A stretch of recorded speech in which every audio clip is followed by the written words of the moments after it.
कहानी की शुरुआत हजारों साल पहले होती है। उस समय जब मिस्र के पिरामिड भी नहीं बने थे। उस दौर में कंडाक नाम का एक शक्तिशाली राज्य हुआ करता था, जहाँ के लोग अपने देश को दुनिया का सबसे महान साम्राज्य बनाना चाहते थे। लेकिन सब कुछ तब बदल गया जब ऑक्टन नाम का एक निर्दयी राजा सत्ता में आया। वह अपनी सेना और क्रूरता के बल पर लोगों पर अत्याचार करता था। असल में वह काली जादुई शक्तियों का मालिक था और उसका सबसे बड़ा सपना था सब्बाक नाम का एक रहस्यमयी मुकुट बनाना। कहा जाता था कि जो भी उस मुकुट को धारण करेगा उसे कोई भी हरा नहीं पाएगा। लेकिन उस मुकुट को बनाने के लिए एक बेहद दुर्लभ खनिज की जरूरत थी, जिसे एटर्नियम कहा जाता था। यह जादुई पत्थर केवल कंडाक की धरती में ही पाया जाता था। इसलिए ऑक्टन ने अपने ही लोगों को गुलाम बना लिया और उन्हें खदानों में जबरन एटर्नियम निकालने पर मजबूर कर दिया। हर दिन हजारों गुलाम खदानों में काम करते थे। जो भी एटर्नियम का छोटा सा टुकड़ा खोज लेता, वह उसे सैनिकों को सौंपकर इनाम पाने की उम्मीद करता। लेकिन लालच इतना बढ़ चुका था कि कई बार दूसरे गुलाम रास्ते में ही हमला करके पत्थर छीनने की कोशिश करते थे।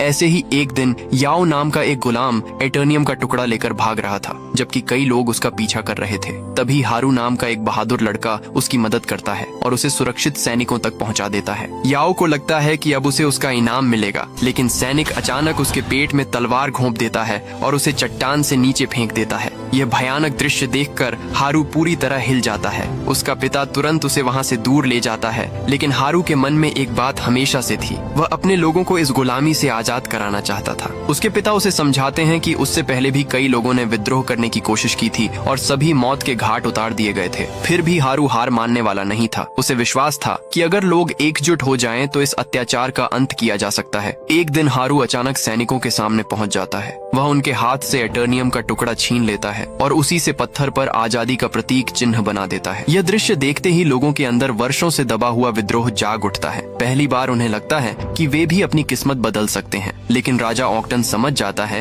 कि यह छोटी सी चिंगारी आगे चलकर भयानक आग बन सकती है। इसलिए वह आदेश देता है कि हारू को सबके सामने मौत की सजा दी जाए। हारू को पकड़कर फांसी के मंच पर लाया जाता है, लेकिन अंतिम क्षण तक वह लोगों को आजादी के लिए लड़ने का संदेश देता रहता है। तभी कुछ ऐसा होता है जिसकी किसी ने कल्पना भी नहीं की थी। धरती के प्राचीन जादुई रक्षक हारू को चुन लेते हैं और उसे देवताओं जैसी शक्तियां प्रदान कर देते हैं। देखते ही देखते उसका पूरा शरीर दिव्य ऊर्जा से भर जाता है और वह एक असाधारण योद्धा में बदल जाता है। उधर हारू को दिव्य शक्तियां मिल चुकी थीं, लेकिन तब तक बहुत देर हो चुकी थी। राजा ऑक्टन आखिरकार सब्बाक का मुकुट तैयार कर चुका था और अब उसके पास ऐसी अंधेरी शक्तियां थीं जिनका सामना करना लगभग असंभव था। अपनी नई शक्तियों के साथ हारू सीधे महल की ओर बढ़ता है ताकि अपने लोगों को हमेशा के लिए आजाद कर सके। लेकिन जैसे ही वह ऑक्टन के सामने पहुंचता है, राजा सब्बाक के मुकुट की पूरी शक्ति का उपयोग करना शुरू कर देता है। देखते ही देखते दोनों के बीच एक भयंकर युद्ध छिड़ जाता है। उनकी टक्कर इतनी विनाशकारी होती है कि पूरा महल टूटने लगता है। चारों तरफ आग, बिजली और विस्फोटों का तांडव मच जाता है। अंत में हारू अपनी शक्तियों की बदौलत ऑक्टन को हरा देता है। लेकिन मरने से पहले ऑक्टन एक आखिरी चाल चलता है और सब्बाक के मुकुट को ऐसी जगह छिपा देता है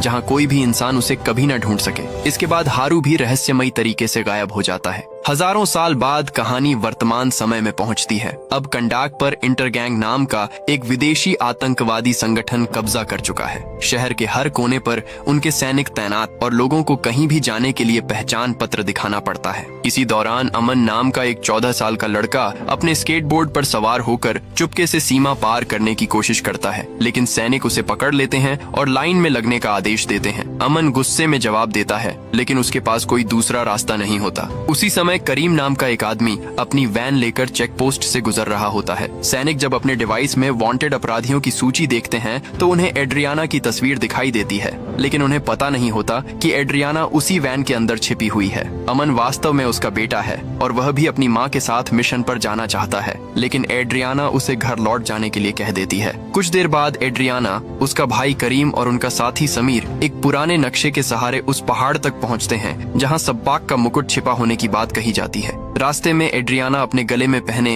एक पुराने लॉकेट को देखती है जो एटर्नियम पत्थर से बना हुआ होता है। यह उसकी दादी की निशानी थी और पीढ़ियों से उनके परिवार में चला आ रहा था। समीर मजाक में कहता है कि अगर वे इस पत्थर को काले बाजार में बेच दें तो उन्हें बहुत पैसा मिल सकता है। वहीं करीम हंसते हुए कहता है कि एड्रियाना को तो यह कीमती लॉकेट विरासत में मिला, जबकि उसे सिर्फ एक पुराना कोट और गंजापन मिला है। थोड़ी देर बाद वे पहाड़ के अंदर प्रवेश करते हैं और मुकुट की तलाश शुरू कर देते हैं। करीम बाहर वैन में रहकर निगरानी करने लगता है, जबकि बाकी लोग अंदर आगे बढ़ते हैं। लेकिन जैसे जैसे वे गुफा की गहराइयों में जाते हैं, उन्हें अंदाजा भी नहीं होता कि वे एक ऐसी शक्ति को जगाने वाले हैं जो हजारों साल से दुनिया से छिपी हुई थी। पहाड़ के अंदर आगे बढ़ते हुए अचानक इस्माइल कहीं गायब हो जाता है। उसे खोजने के लिए समीर दूसरी दिशा में चला जाता है। उधर बाहर वैन में बैठा करीम आराम से संगीत सुन रहा होता है। तभी वह देखता है कि समीर पहाड़ की ऊंचाई से नीचे गिर रहा है। वह घबराकर उसकी मदद के लिए दौड़ता है, लेकिन तभी चारों तरफ से हथियारबंद सैनिक उसे घेर लेते हैं। दूसरी ओर गुफा के अंदर इस्माइल अचानक एड्रियाना के सामने प्रकट हो जाता है, जिससे वह चौंक जाती है। जब वह समीर के बारे में पूछती है तो इस्माइल हंसते हुए कहता है कि वह बस थोड़ी ताजी हवा लेने गया है। कुछ देर बाद दोनों एक प्राचीन मकबरे तक पहुंचते हैं,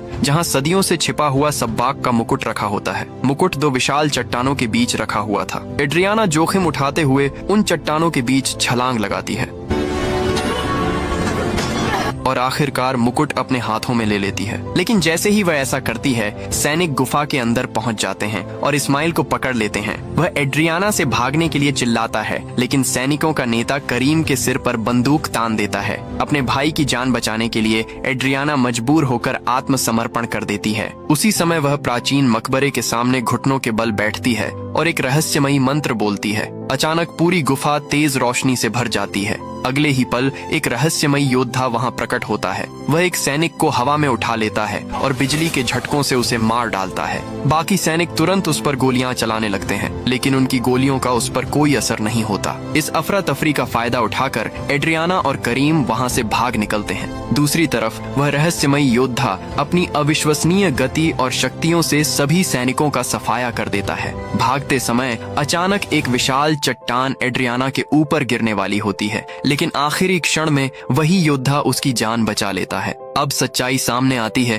कि यह कोई साधारण व्यक्ति नहीं, बल्कि हजारों साल पहले गायब हुआ कंडाक का महान रक्षक ब्लैक एडम है। वह हजारों वर्षों तक उसी पहाड़ के अंदर कैद रहा था और अब आखिरकार आजाद हो चुका था। लेकिन जिस दुनिया को वह छोड़कर गया था, वह पूरी तरह बदल चुकी थी। तभी आसमान में आधुनिक लड़ाकू हेलीकॉप्टर दिखाई देते हैं और वे ब्लैक एडम पर हमला शुरू कर देते हैं। हजारों साल पुराने योद्धा के लिए यह तकनीक किसी जादू से कम नहीं थी। उधर एड्रियाना और करीम अपनी वैन तक पहुंच जाते हैं और तेजी से वहां से निकल जाते हैं। एड्रियाना खुशी से बताती है कि उसने आखिरकार सब्बाक का मुकुट हासिल कर लिया है और उनका मिशन पूरा हो चुका है। लेकिन दूसरी तरफ ब्लैक एडम के लिए असली युद्ध अभी शुरू हुआ था। हेलीकॉप्टर लगातार उस पर मिसाइलें बरसा रहे थे। जवाब में ब्लैक एडम दो हेलीकॉप्टरों को पकड़कर आपस में टकरा देता है, जिससे आसमान आग के गोले में बदल जाता है। कुछ ही देर में सैकड़ों सैनिकों से भरे वाहन वहां पहुंच जाते हैं, लेकिन ब्लैक एडम अपनी जगह से हिले बिना अपनी शक्तियों से उन सबको नष्ट कर देता है। उसके सामने आधुनिक सेना भी बेबस दिखाई देती है। युद्ध खत्म होने के बाद वह सीधे एड्रियाना की वैन के सामने आकर खड़ा हो जाता है और तभी एक बचा हुआ सैनिक उस पर बम फेंक देता है। विस्फोट इतना बड़ा होता है कि पूरा इलाका हिल जाता है, लेकिन ब्लैक एडम को सिर्फ मामूली चोट लगती है। वह आखिरी सैनिक को भी खत्म कर देता है और आगे बढ़ जाता है। मगर लगातार लड़ाई और हजारों साल की कैद से कमजोर हो चुका उसका शरीर आखिर जवाब दे देता है और कुछ कदम चलने के बाद वह अचानक जमीन पर गिर पड़ता है। ब्लैक एडम के बेहोश होकर गिरते ही एड्रियाना और करीम उसे अपने घर ले आते हैं। दूसरी तरफ पहाड़ के अंदर बचा हुआ इस्माइल अपने संगठन के एक सदस्य से संपर्क करता है। तभी सच्चाई सामने आती है कि वह शुरू से ही इंटरगैंग का एक गुप्त एजेंट था। उसने एड्रियाना का इस्तेमाल केवल सब्बाक का मुकुट हासिल करने के लिए किया था, लेकिन इस बार उसका मिशन असफल हो गया था। इसलिए अब उसने मुकुट को किसी भी कीमत पर वापस हासिल करने का फैसला कर लिया। उधर जब दुनिया भर में यह खबर फैलती है कि ब्लैक एडम दोबारा लौट आया है, तो यह खबर सीधे हॉकमैन तक पहुंचती है। वह तुरंत अपने सुपर हीरो दल को इकट्ठा करता है। इस टीम में साइक्लोन नाम की एक लड़की होती है जो हवाओं को नियंत्रित कर सकती है, और एटम स्मैशर नाम का युवक होता है जो अपने शरीर का आकार कई गुना बड़ा कर सकता है। इनके अलावा सबसे शक्तिशाली सदस्य होता है डॉक्टर फेट, जिसके पास भविष्य देखने और जादुई शक्तियों का अद्भुत ज्ञान होता है। जल्द ही ये सभी अमेरिका में हॉकमैन की विशाल हवेली में पहुंचते हैं। वहां उन्हें बताया जाता है कि उनका अगला मिशन कंडाक में है, जहां उन्हें ब्लैक एडम नाम के एक खतरनाक सुपर ह्यूमन को पकड़ना है। ये दल जस्टिस सोसाइटी के नाम से जाना जाता था। कुछ ही देर बाद सभी एक अत्याधुनिक जहाज में सवार होकर कंडाक के लिए रवाना हो जाते हैं। रास्ते में हॉकमैन उन्हें बताता है कि उनका जहाज लगभग अविनाशी है, क्योंकि इसकी बाहरी परत एक विशेष धातु से बनी हुई है। कुछ घंटों बाद ब्लैक एडम की आंख खुलती है। वह खुद को अमन के कमरे में पाता है। बिस्तर से उठते ही वह अपनी शक्तियों का उपयोग करके अपनी सारी चोटें ठीक कर लेता है। तभी उसे पता चलता है कि उसकी कैद के दौरान पूरे 5000 साल बीत चुके हैं। दूसरी तरफ लिविंग रूम में बैठी एड्रियाना सब्बाक के मुकुट का अध्ययन कर रही होती है। तभी उसकी नजर मुकुट के अंदर लिखे एक रहस्यमयी वाक्य पर पड़ती है, जीवन ही मृत्यु का मार्ग है। वह इस संदेश का अर्थ समझने की कोशिश करती है, लेकिन अभी उसे इसका महत्व नहीं पता होता। उधर अमन उत्साह से ब्लैक एडम को बताता है कि उसके गायब होने के बाद कई विदेशी शक्तियों ने कंडाक पर कब्जा किया और लोगों को गुलाम बनाकर रखा, लेकिन कंडाक के लोगों ने उसकी याद में एक विशाल मूर्ति बनाई, क्योंकि उन्हें विश्वास था कि एक दिन वह लौटकर उनकी रक्षा करेगा। ये सब सुनने के बाद भी ब्लैक एडम शांत स्वर में कहता है कि वह कोई नायक नहीं है। इतना कहकर वह कमरे की दीवार तोड़ देता है और बाहर निकल जाता है। अब वह इस नई दुनिया को अपनी आंखों से देखना चाहता था। अमन चुपके से उसके पीछे निकल पड़ता है। दूसरी तरफ जस्टिस सोसाइटी का जहाज कंडाक के करीब पहुंच चुका था। रास्ते में डॉक्टर फेट अपनी टीम को ब्लैक एडम को पकड़ने की योजना समझाता है। वह बताता है कि अगर किसी तरह ब्लैक एडम से शजाम शब्द बुलवा दिया जाए तो उसकी सारी शक्तियां उससे अलग हो जाएंगी और उसे आसानी से कैद किया जा सकेगा। इसी दौरान अमन एक सैनिक का रेडियो चुरा लेता है और पूरे शहर में संदेश भेज देता है कि कंडाक का रक्षक वापस आ चुका है। ये सुनते ही सैनिक उसके पीछे पड़ जाते हैं। अमन अपने स्केटबोर्ड की मदद से उनसे बचने की कोशिश करता है और हाथों से एक विशेष त्रिकोण बनाकर ब्लैक एडम को संकेत देने की कोशिश करता है, लेकिन कुछ ही पलों में सैनिक उसे पकड़ लेते हैं और गिरफ्तार कर लेते हैं। उसकी माँ एड्रियाना तुरंत वहाँ पहुँचती है और किसी तरह उसे छुड़ाने में सफल हो जाती है, मगर तभी सैनिकों को पता चल जाता है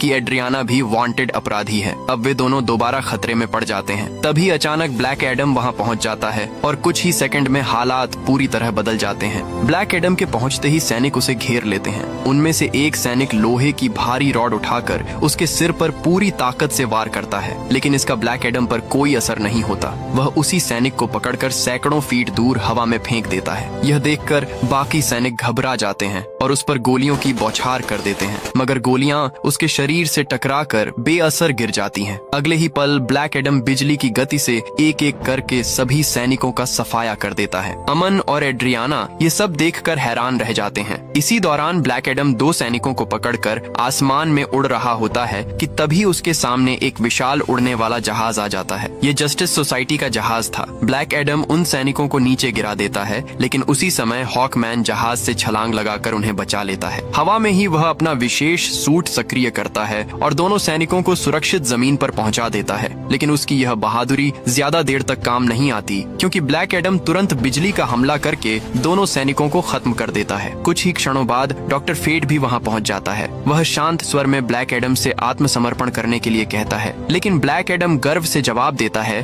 कि मरने से पहले वह एक गुलाम था और अब वह एक देवता के रूप में दोबारा जन्म ले चुका है, इसीलिए वह कभी किसी के सामने नहीं झुकेगा। ये सुनकर डॉक्टर फेट अपनी शक्तियों का इस्तेमाल करता है और ब्लैक एडम के सामने 5000 साल पुरानी कंडाक की छवि बना देता है। अपने पुराने शहर को देखकर ब्लैक एडम कुछ पलों के लिए भावुक और स्तब्ध हो जाता है। इसी मौके का फायदा उठाकर हॉकमैन उस पर एक शक्तिशाली हमला कर देता है। अचानक हुए इस हमले से ब्लैक एडम क्रोधित हो उठता है। वह हॉकमैन को बिजली के शक्तिशाली झटके देता है और उसे आसमान में घसीटते हुए बेरहमी से पीटने लगता है। तभी डॉक्टर फेट बीच में आकर ब्लैक एडम को जमीन पर पटक देता है। अब साइक्लोन और एटम स्मैशर भी लड़ाई में शामिल हो जाते हैं। साइक्लोन अपनी शक्तियों से एक विशाल बवंडर खड़ा कर देती है और उसके अंदर लोहे की कई छड़ें घुमाकर ब्लैक एडम को फंसाने की कोशिश करती है, लेकिन ब्लैक एडम उस जाल को भी आसानी से तोड़ देता है। इसके बाद डॉक्टर फेट एक बार फिर उसे रोकने की कोशिश करता है, जबकि हॉकमैन और साइक्लोन मिलकर संयुक्त हमला करते हैं।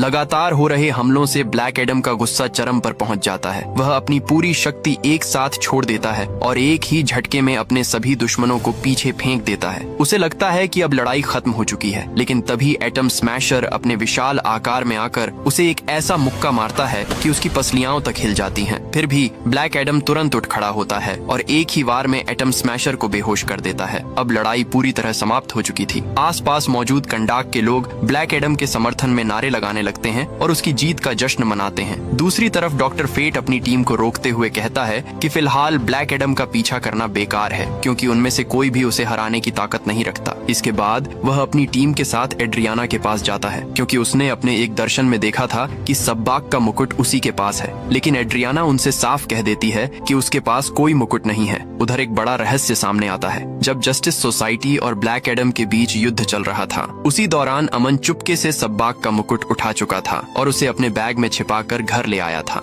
अब जबकि सभी लोग मुकुट की तलाश में थे, किसी को भी अंदाजा नहीं था कि वह वास्तव में अमन के पास सुरक्षित रखा हुआ है। वहीं एड्रियाना आखिरकार जस्टिस सोसाइटी के साथ ब्लैक एडम के पुराने महल की ओर जाने के लिए तैयार हो जाती है, जहां उसे उम्मीद थी कि उसे उसके अतीत और उसकी असली कहानी के बारे में कुछ महत्वपूर्ण सच्चाइयां पता चलेंगी। ब्लैक एडम की असली कहानी सुनकर सभी लोग कुछ देर के लिए चुप हो जाते हैं। टेथ एडम बताता है कि उसका बेटा हिरुत ही असली चैंपियन था, जिसे देवताओं ने शक्तियां दी थीं। लेकिन जब राजा ऑक्टन ने उसके परिवार को बंधक बना लिया, तब हिरुत ने अपने पिता की जान बचाने के लिए अपनी सारी शक्तियां उसे दे दी। दुर्भाग्य से उसी क्षण एक तीर उसके सीने में आकर लगा और उसकी मौत हो गई। अपने बेटे की लाश देखकर टेथ एडम पूरी तरह टूट गया और उसके भीतर ऐसा क्रोध पैदा हुआ जिसने पूरे महल को तबाह कर दिया। अब उन्हें समझ आ चुका था कि वह कोई जन्मजात राक्षस नहीं था, बल्कि एक ऐसा पिता था जिसने अपने बेटे को खोने के बाद गुस्से में पूरी दुनिया से बदला लेना चाहा। यही कारण था कि दुनिया उसे हीरो नहीं बल्कि खतरा मानने लगी। अपनी गलती का एहसास होने के बाद उसने खुद ही अपनी शक्तियां छोड़ने का फैसला किया और हॉकमैन से वादा लिया कि उसे ऐसी जगह कैद किया जाए जहां वह दोबारा कभी शज़ैम बोलकर अपनी शक्तियां वापस न पा सके। इसके बाद ब्लैक एडम को समुद्र के अंदर बने एक हाईटेक कारागार में बंद कर दिया जाता है, जहां दुनिया के सबसे खतरनाक अपराधियों को रखा जाता था।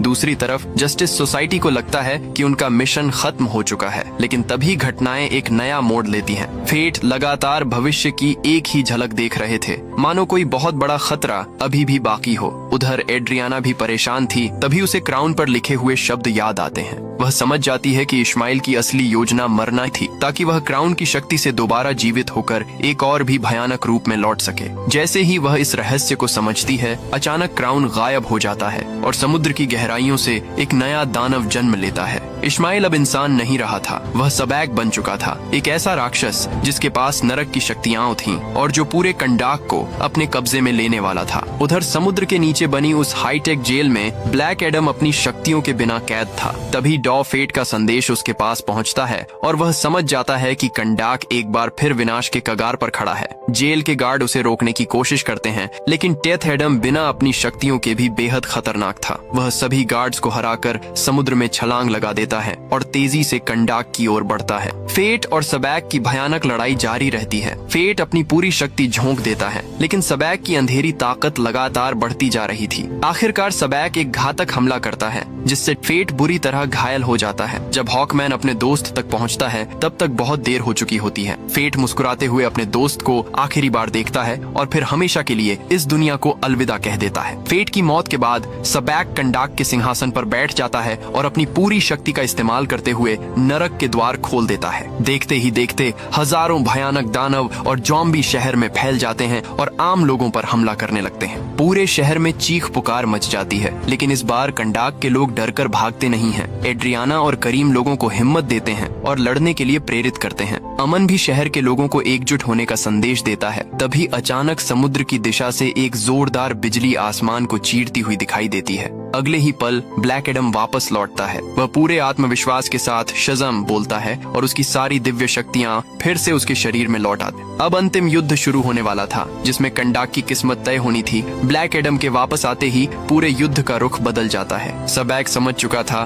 कि अब उसका सामना किसी साधारण दुश्मन से नहीं, बल्कि अपने सबसे बड़े प्रतिद्वंद्वी से होने वाला है। अपनी ताकत दिखाने के लिए वह सबसे पहले हिरुत की विशाल प्रतिमा को गिरा देता है। वह प्रतिमा सीधे अमन की ओर गिर रही थी और ऐसा लग रहा था कि अब उसका बचना नामुमकिन है। लेकिन ठीक आखिरी क्षण में ब्लैक एडम बिजली की गति से पहुंचता है और अमन को सुरक्षित बाहर निकाल लेता है। यह देखकर कंडाक के लोगों के अंदर एक नई उम्मीद जाग जाती है। इसके बाद ब्लैक एडम और सबैक आमने सामने आ जाते हैं। शुरुआत में दोनों बराबरी की लड़ाई लड़ते हैं, लेकिन धीरे धीरे सबैक अपनी शैतानी शक्तियों का पूरा इस्तेमाल करने लगता है और ब्लैक एडम पर भारी पड़ने लगता है। स्थिति को बिगड़ता देखकर हॉकमैन भी लड़ाई में शामिल हो जाता है, लेकिन सबैक एक शक्तिशाली वार करके हॉकमैन को गंभीर रूप से घायल कर देता है। ये वही पल था जिसकी भविष्यवाणी फेट ने पहले ही देख ली थी। हालांकि इस बार किस्मत कुछ और ही चाहती थी। हॉकमैन असली शरीर से नहीं लड़ रहा था। फेट के जादुई हेलमेट की मदद से उसके कई भ्रमित करने वाले प्रतिरूप बनाए गए थे। सबैक कुछ समय के लिए भ्रमित हो जाता है और यही मौका